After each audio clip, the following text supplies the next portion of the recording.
Hemat dalam Islam ini adalah topik tausiah kita pada pagi hari ini. Tadi telah dijelaskan oleh Ustadz ya, sebenarnya hemat dalam Islam itu tergantung bagaimana sama-sama mengontrol ya pengeluaran yang akan kita lakukan begitu. Nah, sebelum disampaikan lagi tausiahnya oleh Ustadz Solmed, saya ajak dulu nih teman hati untuk menyimak sebuah artikel berikut ini. Buat rencana menu, beli bahan pangan sesuai dengan menu tersebut dengan komitmen yang kuat. Kemudian mengurangi frekuensi makan, misal 3 hari sekali menjadi 2 kali sehari. Kemudian menurunkan kualitas makan. Jika sebelumnya setiap hari makan daging, ikan, ayam, nah maka gantilah dengan bahan pangan yang murah tetapi bisa mencukupi kebutuhan gizi yang sama. Seperti diganti dengan tahu ataupun tempe. Kemudian stop jajan dan mulai masak sendiri. Nah, belanja di pasar tradisional dengan membawa uang dalam jumlah yang pas dan disiplin saat berbelanja. Nah, ini zaman sekarang nih kalau udah di rumah, kalau diem-diem di rumah itu pasti boros tuh, Ustadz. Apalagi kalau sekarang kan banyak banget tuh belanja-belanja di online. Banyak promonya lagi. Nah, ini tuh yang bikin kita tidak bisa berhemat. Nah, konsep hemat dalam Islam ini takarannya tuh seperti apa sih, Ustadz? Sampai benar-benar kayak, ini hematnya udah pas nih, atau wah kehematan loh, jatuh-jatuhnya pelit lagi ntar. Nah, ya silakan Ustaz. Innal mubadzirina kanu ikhwana syayatin. Orang-orang yang memiliki sifat boros. Jadi pemborosan itu kan temannya, saudaranya setan. Karena setan itu selalu membimbing, apa istilahnya ya, mengajak, menyuruh pada perkara-perkara yang sifatnya sia-sia itu untuk selalu berlebih-lebihan. Tapi mengajarkan pelit pada perkara sesuatu yang baik dan bernilai ibadah. Mau nyumbang, paling nyumbang. Belum tentu duitnya dipakai buat masjid, buat anak yatim. Jangan-jangan buat ngenyangin perut dia. Mau-mauan nyumbang. Kata setan tuh, nggak jadi dia nyumbang. Udah dikit aja kalaupun nyumbang, nggak rugi.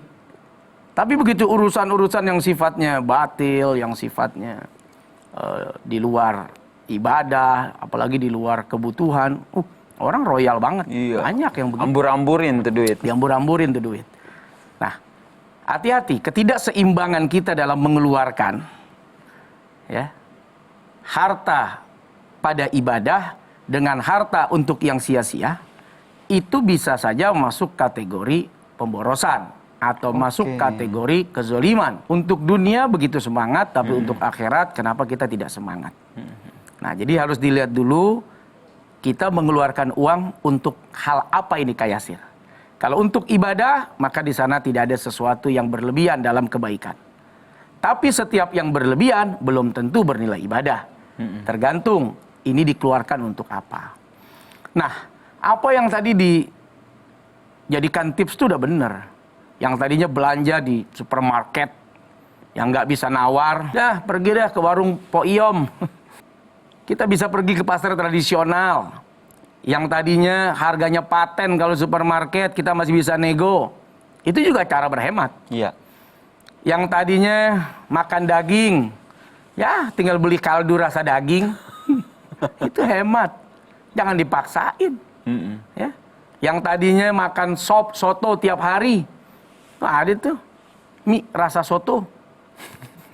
Artinya orang hemat itu ya bukan berarti pelit.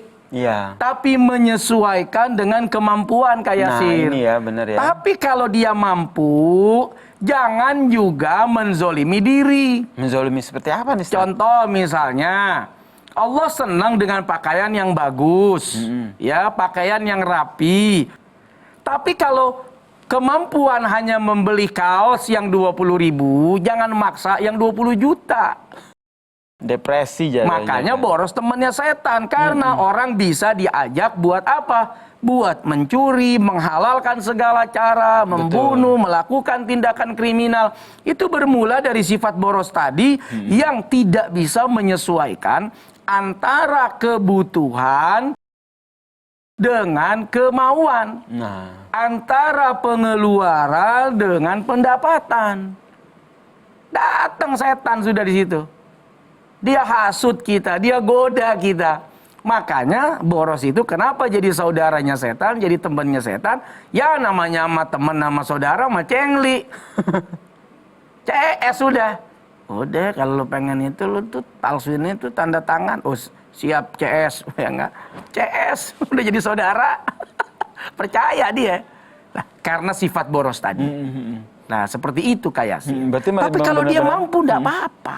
Nah, ketika mampu juga harus dikontrol ya, jangan Ya. sampai terlihat mubazir begitu ya. Sesuatu yang berlebihan juga dalam urusan-urusan yang bukan ibadah.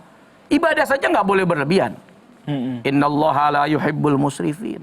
Nah, tapi dalam ibadah jangan sampai kita tidak menyesuaikan seperti belanja dunia kita. Oke. Beli baju 20 juta, beli sapi nawar 12 juta. Nah, itu dia. Kalah Ini tuh yang sapi harus korban ame baju. digarisbawahi nih teman hati. Jangan sampai soal ibadah kita malah berpikir-pikir, sedangkan soal duniawi kita jor-joran nih mengeluarkan duit. Nauzubillah min zalik.